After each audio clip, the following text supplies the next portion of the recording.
নবম দশমের যে ভেরিফিকেশন পর্ব চলছে ইংলিশ, লাইফ সায়েন্স এবং ফিজিক্যাল সায়েন্স, সেখানে অনেকেই কিন্তু বাদ পড়ছে। আমরা সেই লিস্টটা যদি এখনো হাতে পাইনি, হয়তো আগামীতে পাবো। তো কারা কারা কোন কোন ক্ষেত্রে বাদ পড়ছে আমি সে নিয়ে আজকে আলোচনা করছি।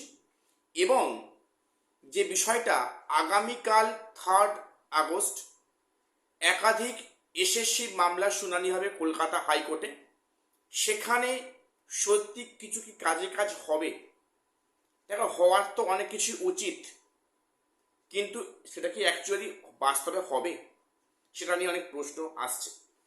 তো ভিডিওটা স্কিপ করো না, সবটা দেখো, চ্যানেলটা সাবস্ক্রাইব করে দিও এসএসসি, পিএসসি এবং গ্রুপ সি, গ্রুপ ডি গুরুত্বপূর্ণ আপডেট পাওয়ার জন্য। দেখো,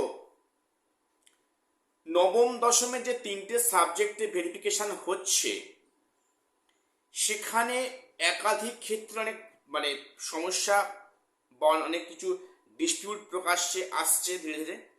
এবং এখানে অ্যাকচুয়ালি কারা কারা বাদ পড়ছে, কোন কোন গ্রাউন্ডে বাদ পড়ছে, সেটা লিস্ট আকারে অবশ্যই কমিশন পাবলিশ করবে। সেটা পাবলিশ করবে ইন্টারভিউ ঠিক আগে। এবং এখন যেটা খবর শুনলাম, যদি বিষয়টা আনঅফিসিয়ালি, তো আমি শেয়ার করতে বাধ্য হচ্ছি, সেখানে বেসিক্যালি ক্যাটাগরি নিয়ে এবং এক্সপিরিয়েন্সের 10 মার্কসের ভুয়ো তথ্য দিয়ে সেখানে অনেকে কিন্তু ভেরিফিকেশন থেকে বাদ পড়ছে। সাপোজ মনে করো এক্সপিরিয়েন্সের 10 মার্কসের ঘর ফিল আপ করেছিল, সেখানে হয়তো সে অন্য কোনো সার্টিফিকেট দেখিয়ে তখন ফর্ম ফিল আপ করেছিল, এখন ডিআই অ্যাপ্রুভ কপি দেখাতে পারেনি, সেক্ষেত্রে কিন্তু তাকে এই 10 মার্কসটা বাদ দেওয়া হচ্ছে। তখন সে সেই নির্দিষ্ট কাট অফ ক্লিয়ার করতে পারছে না, সে বাদ পড়ে যাচ্ছে। এবং সেখানে ক্যাটাগরি নিয়ে অনেক প্রবলেম, সমস্যা কিন্তু আছে, যেটা আমরা পরে প্রকাশ্যে লিস্ট হাতে পেয়ে যাব। তো এখানে অনেকে কিন্তু বাদ পড়ছে, যেমনটি ক্লাস 11-12 হয়েছিল, সেম গ্রাউন্ডে এখানেও একাধিক ক্যান্ডিডেট বাদ পড়ছে। তো সেটা অবশ্যই আমরা লিস্টে তোমাদের বলবো। এবারে আগামীকাল যেটা আমরা সবাই এসএলএসটি ক্যান্ডিডেট বা সেখানে সবাই পাখির চোখ করে আছে যে আগামীকাল কলকাতা হাইকোর্টে এসএসসি মামলার কি রায়দান আসে বা কি শুনানি হয়। দেখো, কিছু হোক বা না হোক, একটা বিষয় পরিষ্কার, আগামীকাল এক্সপিরিয়েন্সের 10 মার্কস নিয়ে সরকারের কিছু পদক্ষেপ আমরা দেখব।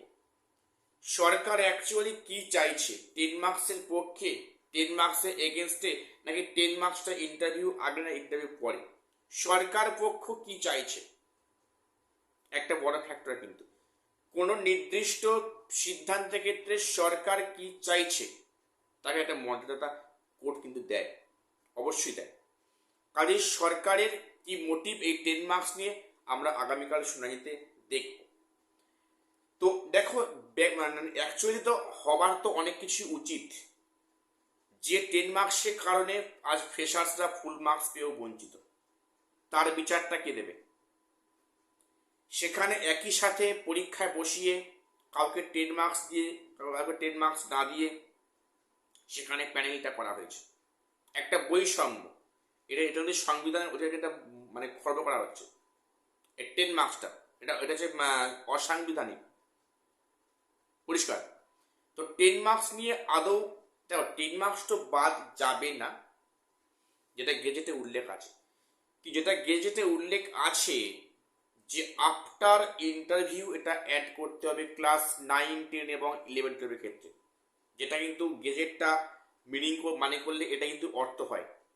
সেখানে আফটার ইন্টারভিউ সেই এক্সপিরিয়েন্স মার্কস কিন্তু অ্যাড করার কথা। সেখানে কমিশন এক্সপিরিয়েন্সের 10 মার্কসটা ইন্টারভিউ আগেই অ্যাড করে ইন্টারভিউ লিস্ট প্রকাশ করেছে। এটা নিয়ে কি হয়, 10 মার্কসটা কি ইন্টারভিউ আগে না পরে যে হয়? দেখো, এখন বর্তমানে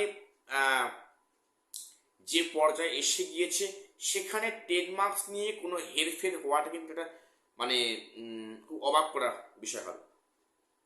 দেখা যাক বিচারপতি কি সিদ্ধান্ত নেন, বা সেখানে রাজ্য সরকার কি পদক্ষেপ নেয়, কোন পক্ষ সরকার অবলম্বন করে।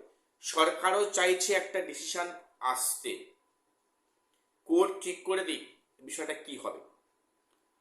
কাজেই আমাদের প্রত্যেকের নজর থাকবে আগামীকাল কোর্টরুমে বিচারপতি অমৃতা সেন নামের বেঞ্চে যে কোন বিষয়গুলো উঠে আসে, সরকার কি প্রেক্ষিতে মানে আর্গুমেন্ট করছে এবং ফাইনালি শেষ অবধি কি হয়। দেখো, এক্সপিরিয়েন্সে 10 মার্কস নিয়ে তো একটা শুনানি আগে হয়েছে, তারপর থেকে কিন্তু শুনানিটা হবে, অর্থাৎ শুনানি প্রায় কিন্তু 11th আওয়ার্স মানে শেষ পর্যায়ে এসে গেছে। কালকে ভার্ডিক্ট যদি না আসে হয়তো শীঘ্রই আসবে, এখন প্রত্যেকের নজর থাক সেদিকে। আর তোমাদের অবশ্যই কোনো মানে প্রশ্ন থাকলে এসএলএসটি বা গ্রুপ সি গ্রুপ ডি অবশ্যই কমেন্টসে উল্লেখ করবে। আমি তোমাদের কমেন্টের আমি আমার সাধ্যমতো রিপ্লাই দেওয়ার চেষ্টা করব রোজ সন্ধ্যে 7টায়। দেখা হচ্ছে পরের ভিডিওতে।